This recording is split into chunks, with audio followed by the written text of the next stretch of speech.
皆さんごきげんよう、上川薫です。今回取り上げる話題は、対中国包囲網、その中においても外交の動き、G7 共同声明が出たので、この件を取り上げていこうと思います。今、世界は、米中冷戦に向けての動きというものが加速しているように私には思います。その中においても、その動きを加速させているのが、中国自身の行動でもあります。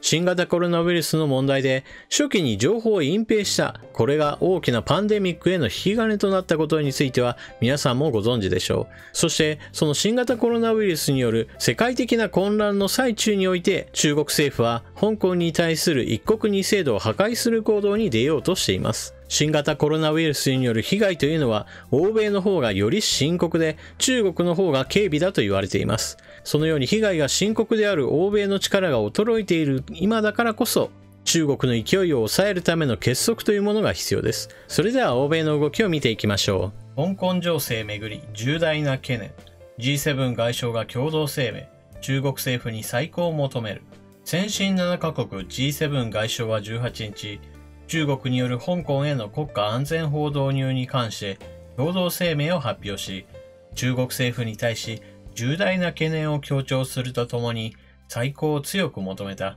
声明は、香港に国家安全法を制定するとの中国の決定について、香港の高度な自治を2047年まで保障した中英共同宣言の諸原則の下での中国の国際的コミットメントと合致しないものだと指摘。国家安全法は一国二制度の原則や香港の高度の自治を深刻に損なう恐れがあるとした。その上で、中国の行動が法の支配や独立した司法システムの存在により保護される全ての人民の基本的権利や自由を抑制し、脅かすことになると著しい懸念を有すると強調し、我々は中国政府がこの決定を再考するよう強く求めると結んだ。香港情勢に関する G7 の共同声明作成をめぐっては、安倍晋三首相が10日の衆院予算委員会で、日本が G7 の中で声明を発出していく考えのもとにリードしていきたいと述べていた。G7 の共同声明について中国は反発しています。中国、断固として対抗。G7 の国家安全法導入の再考要請に。中国が香港に国家安全法の導入を決定したことをめぐり、日本やアメリカなど先進7カ国 G7 の外相が再考を求める共同声明を出したことについて、中国政府は18日、断固として対抗すると表明した。中国外務省のウェブサイトに掲載された発表によると、中国高官の楊氏は、マイク・ポンペオアメリカ国務長官とハワイで行った会談の場で、G7 の共同声明を受けて、中国政府の国家安全法導入の決意は揺るがないと発言したという。この発表によると、楊氏は、中国はアメリカ側の香港問題への介入行為と発言に断固として抗議する。また、G7 外相らが出した香港関連問題の声明に断固として対抗すると話した。G7 の共同声明以外にもアメリカでは対中制裁への一歩が進んでいます。アメリカ、ウイグル人権法成立。中国は反発。強烈な憤慨。トランプアメリカ大統領は17日、中国の新疆ウイグル自治区で少数民族ウイグル族への弾圧に関与した中国の当局者への制裁に道を開くウイグル人権法に署名し、同法が成立した。ハワイで米中高官協議が開かれるタイミングでの成立となった。同法はアメリカ政府にウイグル族への弾圧や人権侵害に関わった人物のリストを180日以内に作成して議会に報告するよう求め、それらの人物にビザ発給の停止や資産凍結などの制裁を課せるようにする内容だ。上下両院では圧倒的多数の支持で可決されていた。アメリカでウイグル人権法が成立したことについて、中国外務省は18日に声明を出し、乱暴に中国の内政に干渉するもので、中国政府と人民は強烈な憤慨と断固とした反対を表明すると反発した。通常の報道官談話よりも格上の声明で、いかなる外国の干渉も受け入れないとアメリカに忠告すると強調。一切の悪い結果は全てアメリカが負うことになると指摘した。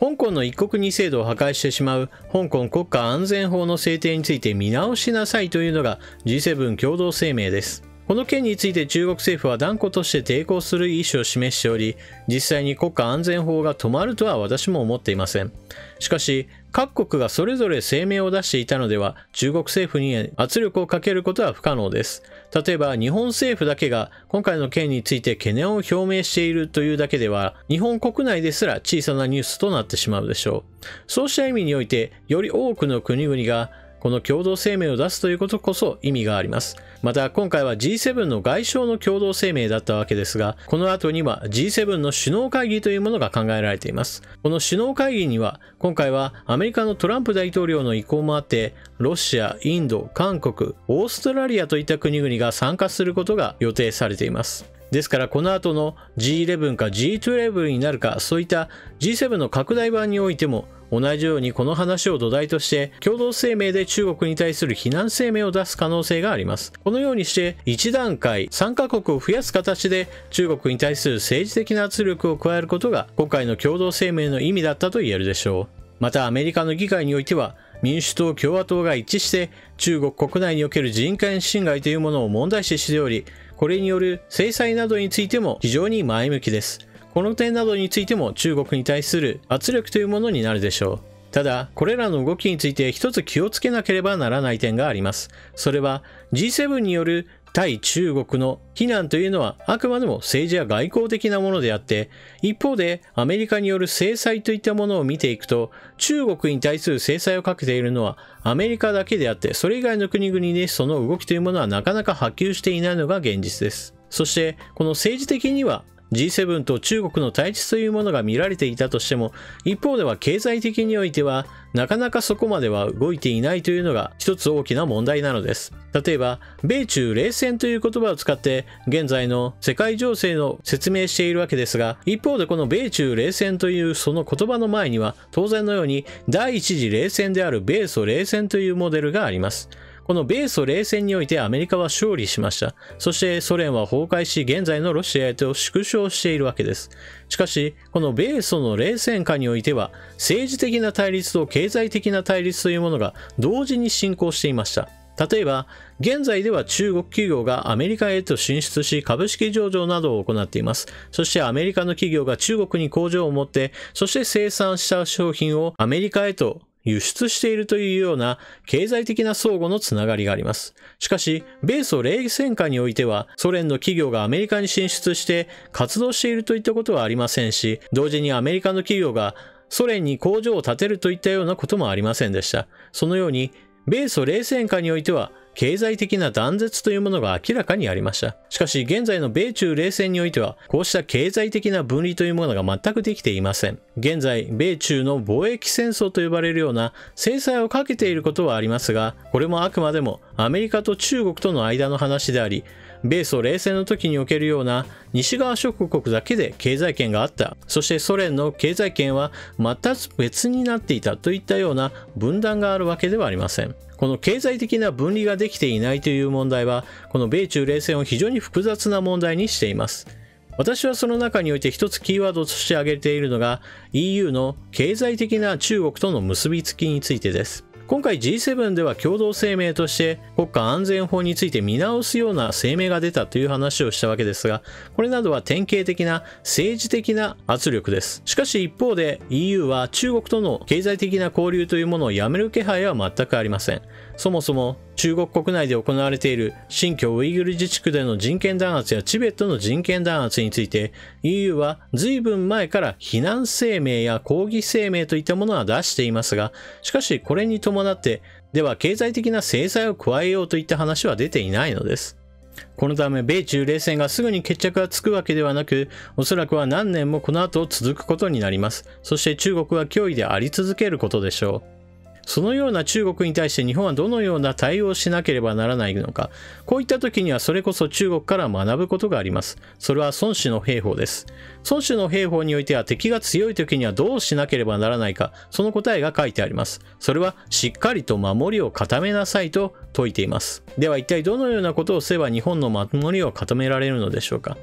例えば尖閣諸島においては私は施設と人を配置すべきだという話をしています。これなども別に責めるわけではありません。しっかりと守りを固めなさいというお話です。また、日本企業を買収されないようにしっかりと監視をしましょうであったり、もしくは日本の土地を無分別に買い漁ることを防ぐための法律改定などもした方が良いでしょう。また、対スパイ法を策定し、日本国内の諜報員というものを捉えるために、日本としてもしっかりと諜報機関を持つ、そのようなことも必要でしょう。そしてもっと大きい話題ではありますが、憲法改定なども当然のように、守るためには必要なことだと言えるでしょう。そして経済的な面においても、中国への投資を積極的にするのではなく、いかにして日本国内での投資を積極的にしてもらうか、日本国内においてビジネスがしやすい環境、もしくは中国から撤退して日本に戻ってくるための様々な政策的な手当なども必要でしょう。そして現在の日本政府の動きというものは残念ながらこうした意味においては守りを全く固められていないような状況です。だからこそより多くの人々が危機感を持ち、